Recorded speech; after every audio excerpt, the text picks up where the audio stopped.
I'd like to welcome today's panelist, Jide Ologun, legal practitioner and national development advocate, Professor David Aworawo, Professor of International Relations and Strategic Studies at the University of Lagos, and Opeyemi Adamolekun, Executive Director, ISINAF. Now, a number of Nigerian opposition political parties are said to be locked in negotiations to forge a common front ahead of the 2027 general election. Apparently, this charge to make Bola Tinubu a one-term president is being led by the immediate former governor of Kaduna State, Malam Nasir El-Rufai, who just last week announced his resignation from the governing All Progressives Congress and defection to the Social Democratic Party. El-Rufai's defection has been called a smart move by some who believe he will now have a free run to SDP's presidential ticket in 2027. However, there is a school of thought that his action is simply a red herring and a not so cleverly contrived sleight of hand by President Tinubu and APC to throw the cards among the pigeons going into those elections in 2 years' time. Well, for a quick chat around alignments and realignments ahead of the 2027 elections, I'm now being joined by Abubakar Yesufu, a former spokesperson of the New Nigeria People's Party and chairman of the League of Patriotic Lawyers of Nigeria. Mr. Yesufu, good to have you on the program. Thank you, Dr. Abati. I'm happy to meet you again. Thank you. Yeah. So 2027, yeah, alignments, realignments, led by former governor of Kaduna State, Nasir El-Rufai, who has called on members of the opposition, leaders of the opposition parties, to join the SDP so that they can dislodge President Tinubu in 2027 and also push the APC out of power. The APC that he has in several commentaries condemned, the economic policy of President Tinubu that he has also condemned, and he says that, look, Nigeria deserves better. You are with the NNPP, and I imagine that the NNPP will be one of those opposition parties that is calling upon. These opposition leaders, is NNPP part of this grand coalition, they call it? And two, do you think that opposition leaders can repeat what they did in 2013, 2014, leading to 2015, when they said they would push the PDP and President Jonathan out of power, and they succeeded? Thank you so much, Doctor. Let me start by saying that there's actually a specter haunting our political space. That is the specter of alignment and realignment. And it is nice to state here and now that we in the NNPP, we have not taken this coalition very seriously. We are still standing alone, and we are still viewing the seriousness of the coalition, so to say. You will realize that in NNPP, you know, our party is perhaps in terms of finance or lack of it, we are the poorest. But in terms of integrity, our party and our candidates, as it were, is the most profound. And, you know, we were very excited when we had of this intention to push out Tinubu. It's a very good, it's a good way to go. But we are rather critical about those people that are taking the lead or the arrowhead, so to say. And like you know, my leader, Dr. Musa Rabiu Kwankwaso, is a very measured person. He's still watching the coalition with rapt attention, including my mentor, Dr. Abubakar. I just finished talking to him 1 hour ago before I came to the studio. At the NNPP, we have the firm opinion that there's an option to poverty, hunger, and disease. We crusade for that alternative. We believe that there's an alternative to the insecurity that is paramount in the country. We also crusade for that alternative and all that things that are in the negatives. But the people leading this coalition, we are not too comfortable with them because when we heard of the coalition, we thought it was going to be led by somebody that will be really what it. I'm not trying to denigrate the people that are showing their heads right now, because, when Jesus Christ came, people did not really believe he was the Messiah. People had questioned whether he was actually Christ. And in their doubt, they had asked, are ye he that cometh, or wait ye for another? We're also asking whether these leaders are actually the leaders that can lead us to the Adorado to take out Tinubu, which is uppermost in our minds too, or we are going to wait for another. Well, let me here now say that my leader and political mentor, Dr. Musa Rabi Kwankwaso, he has also thrown his cap into the ring.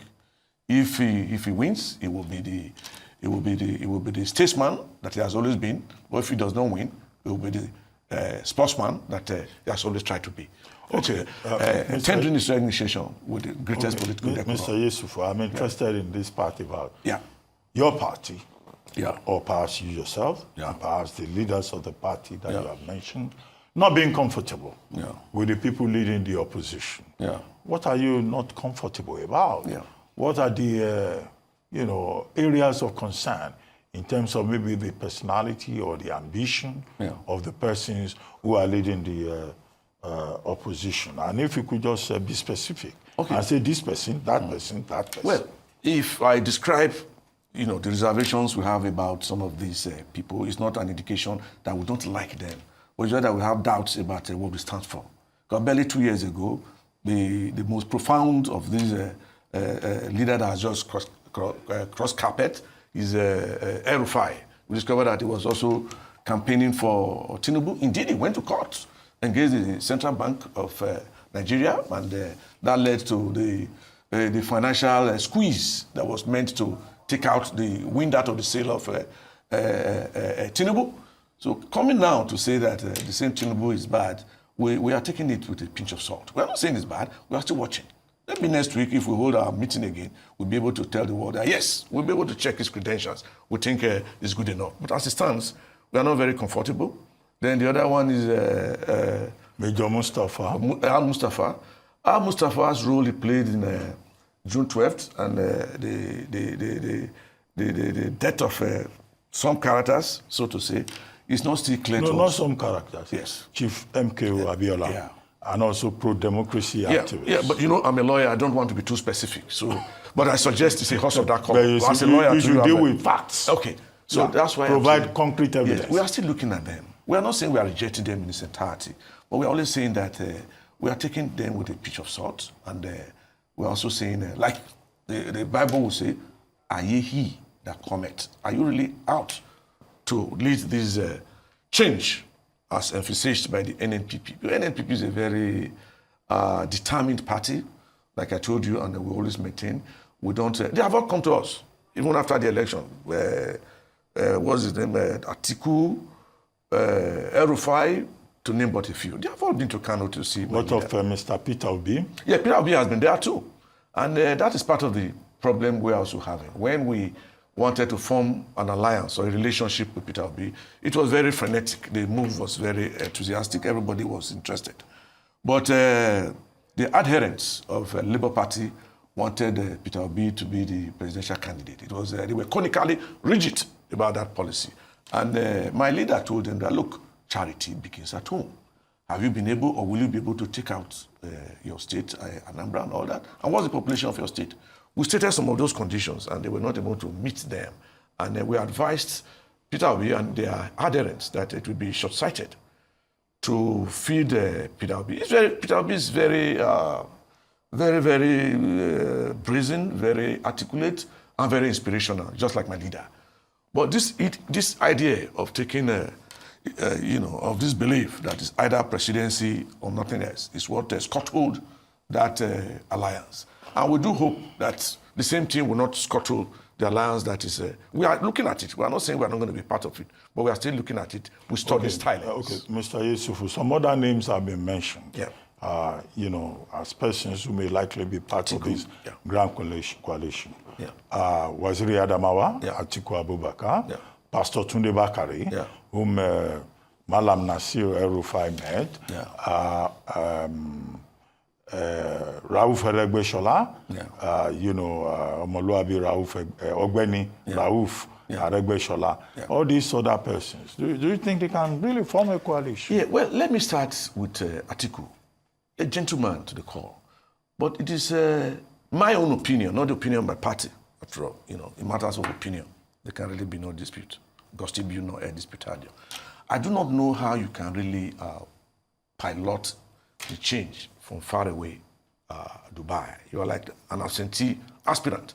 If Atiku wants us to take him seriously, let him come back to Nigeria with his newly wedded wife, and we'll give him a very good, No, but you are talking about his privacy. No. The newly wedded wife but is in Dubai. Yes. He has the freedom of movement, I'm not saying and he has the freedom of choice. You are not getting me. I'm only saying that it should be close to the theater of war in quote. Dubai is too far a place to take Does he live permanently in Dubai? Most of the time, it's in Dubai. You have the proof? You don't need that proof. It's always in Dubai. As we speak, Atiku is not in Nigeria. I can bet my life he's in Nigeria. He's a big fish. He has nowhere to hide. He's a very good candidate. But I think I tend to believe the other man, Bode George, when he begged Atiku to take the backstage. So I will humbly follow that viewpoint too, that Atiku is old enough to take the backstage. Let us push those people that are really entitled to take Nigeria. Entitled? Yes, entitled in quote to take Nigeria to the Eldorado. They include, but not limited to, Dr. Musa Rabi Kwankwaso, Peter Obi, and some others, to name but a few. Okay. Well, let's interrogate the whole idea Yeah. of opposition politics, Yeah. of grand coalition. It may have worked in other countries. It has worked previously also in Nigeria. During the Second Republic, something like that worked. Then in 2015, it worked. Now, do you think this time around, with people saying, well, Tinubu is a different kind of person? Some people say they don't think that any grand coalition of whatever bedfellows can remove him. Do you share that view? Do you think that coalition politics will work in 2027? If it's based on really changing the system, cleaning the origin table, it will work. But if it's geared towards personal vendetta, I think it will fail even before it starts. Don't forget that what Fela Nicola will call PhD, poverty, hunger, and disease, has become more intense, than it was in 2023. So I think we are all aware that the system is becoming comatose, and everybody wants to have a change. So the idea of having if you ask anybody, I just came back from my state recently, and the idea was when you ask anybody who is desirous in becoming the governor, they will tell you X. You ask him why. Say the man is very wealthy. He has a deep pocket. So this idea. I know is that. No. I'm just trying to give you. Okay. These are their considerations. So this wealth are not necessarily your idea. So if we can leave this issue of monetized politics, and let us start talking of ideology, ideal ideology. And that's what we are doing in NMPP. Idea is new Nigeria. Ideal is live and let live. And ideology is total emancipation of mass humanity to man. You look at even within NNPP, Dr. Musa Rabi Kwankwaso is not even the richest. But he stands very tall amongst the aspirants. And in fact, when it comes to the issue of looking for a leader for NNPP, some of us will challenge him, and he will welcome that challenge.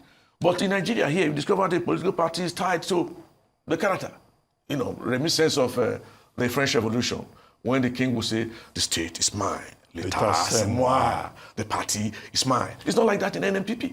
I can move a motion now for the removal of Dr. Musa Rabi Kwankwaso. Let me quickly take you back. You discover that when we had our primaries in Edo State, I supported a different candidate. Dr. Abubakar supported a different candidate. My candidate failed, and the doctor's own emerged victorious. But we all came together. We closed rank. Dr. Musa Rabi Kwankwaso traveled and called us together, and there was no rancor. There was no problem. So because Dr. Musa Rabi Kwankwaso is taking education very seriously, he's the only presidential candidate that has a lot of people that is sponsoring in and out of Okay, Nigeria. Mr. Yesufu, it's not campaign No, time. we're not campaigning. We're just telling you how it stands as a rough diamond. Yeah, it's not campaign time. No, we're not campaigning. But let me ask you, I mean, we had the 2023 general election. Yeah. Do you think that the professional political class has learned its lessons? Yeah. You are active in politics and in society. Now, what is going on in Rivers State between Governor Fubara and the Rivers State House of Assembly and the godfather in that state, a man, called Yesufu? Do you think that the professional political class has learned any useful lessons? Let me answer you those. They have learned nothing and they have forgotten nothing, like the bonbons of old. When they were sent to exile, they spent 22 years in exile. When they came back, they were so determined to bring back the anarchic past. So the historians will tell you that dynasty of the bonbon, in spite of your 22 years exile, you've learned nothing and you have forgotten nothing. They have learned nothing and they have forgotten nothing. Okay, if you relate that to the specific details of what is going on in Rivers State, the governor, Yesufu, the community, and Wike only saying, I think was it this morning, that look, it's people in the Fubara camp that will have high blood pressure, and that they are already having high blood pressure, and that he is not opposed to the idea of impeachment, because it's not a criminal offense to impeach a governor. The president has intervened twice, but war drums, are being sounded in that particular stage. What do you think is the way forward for the people of Rivers? Frankly speaking, I may not be a friend of Wike, but I sympathize with his cause. Both Fubara and Wike, they are scholars of Machiavelli Niccolo. The end justifies. Scholars or students? Students or scholars. Even if you teach. Don't use the word scholar. No, it is when you are an expert you become. But when you are also a student, you can become a scholar. So they are really, yes, they are really not versatile. In the Machiavelli Niccolo's ethics, because Fubara also wanted to push Wike to the walls, and now that the sword is in Wike's hand. And I do not even see the reconciliation as preferred by the president as enough, because the president is asking him to go and respect the judgment of the Supreme Court. The judgment of the Supreme Court is tantamount to meeting the golden time. That will lead to his impeachment. So he has the sword in his hand, and he can always dash it, against the wall. That's the head. So I don't think that intervention by the president is deep enough, and it will end up in a very distantly hard. So we still, the people of Rivers State, near Nigeria, will have the rough end of it. So we still plead with the actors, both whether they are scholars or students, to shed their sword and allow the state, near Nigeria, to breathe. But if we allow this thing to start unfolding, impeachment, like as speculated by Wike, will become inevitable. But that will not be good for Rivers State, nor the country Nigeria. So we pray for peace, and we even beg for peace. If that is what we bring. So you say the intervention of the president not deep enough. It's not deep enough. If anything, what else could President Tinubu, what else could he have done to ensure peace and stability in Rivers State? When the gladiators, the youths, the elders, the governor, the former governor, the hidden, manipulators are all screaming that there will be chaos. Let me put it this way. The president is not from Rivers. Yes. He can only advise them. Yes. The president appointed Wike. If he dangles the sword of remover, I think Wike will tread the road of decency and reason, and will allow Fubara be. Going to meet the Pandev people and asking them that they should obey the rule of law or the Supreme Court judgment, it's like saying, go and be beheaded. So I don't think it's deep enough. If he wants to settle that issue, he can threaten, and once Wike leaves office, that will be the end of the matter. So I don't think it's deep enough. So, he should go deeper than that. So you are saying that the president is taking sides? No. He's the one backing Wike. Right. That's why Wike is so bold to say that his word is law in Rivers State. There are times the truth could be very painful and fatal. If a man comes into this studio now, and I see that our party running under this place, is asking me, where's Dr. Abacha? I know you are here. I quickly show you. I quickly turn to Fosu. I've helped in saving you. So I think the president can take more precipitate action that can stop that from happening. Lagos State is eventually ebbing to a crescendo and all that, so I don't know when that will even end. But if he wants to settle that issue, like I told you, I don't blame Wike. Wike is also fighting for his own survival, because he's saying that the structure, which has been wide for more than 2 decades, is being taken away from him. I'm not saying it's justified, but I'm saying that it's a protective cover for him, just like Fubara too was also trying to be protected. The big question is that should Nigerian democracy belong to individuals in different types of corners of the country? I derided that by telling you that what is typical of our system is this medieval thinking of l'État, c'est moi, the state is mine. Until we start to remove politics from money and personality, we'll continue to blow muted trumpet, to use the laws. Finally, Mr. Yesufu, I mean, you're a lawyer. NMPP is very strong in Kano State. More than Kano. We go far beyond Kano. If we're to have a free and fair election, we are in control of 19 states. I must tell you that. Because I'm going to Kano. Okay. You know, and then we have this issue about the Kano Emirate law that was repealed. Yes. And then there have been interpretations. I've not read, the full text of what the Court of Appeal is saying. But what do you think is going on? Because all the interpretations in the newspapers may not really truly reflect the truth. The quest by the government of the day to take over political parties in opposition has reached a Disney height, and Kano is not excluded. You'll discover that emir, how can the issue of who becomes an emir becomes a fundamental human right? I heard Aminu Dangiwa also saying that it's a breach of his fundamental human right. That was when he went to court. If you read the interpretation of that thing, it's giving vent to the repeal of the Kano Emirate law of 2019. And that one gives effect to the fact that the current emir remains the emir, but he has misinterpreted it, that he's going back to Kano and they're already dancing and all that. It's all geared towards trying to short-circuit, trying to guillotine NNPP in Kano. But I tell you, we are very quiet, and when the tiger treads softly, it doesn't mean that the tiger is afraid. We are watching. And we know that the people, they are behind us. We know that the system is behind us, and God is above us. We continue to prosper, not only in Kano, but in 19 states of the Federation. We say it, and we mean it. Well, on that note, I would like to thank you very much, Mr. Abubakar Yesufu, for joining us on This Day Live, the Sunday Talk Show.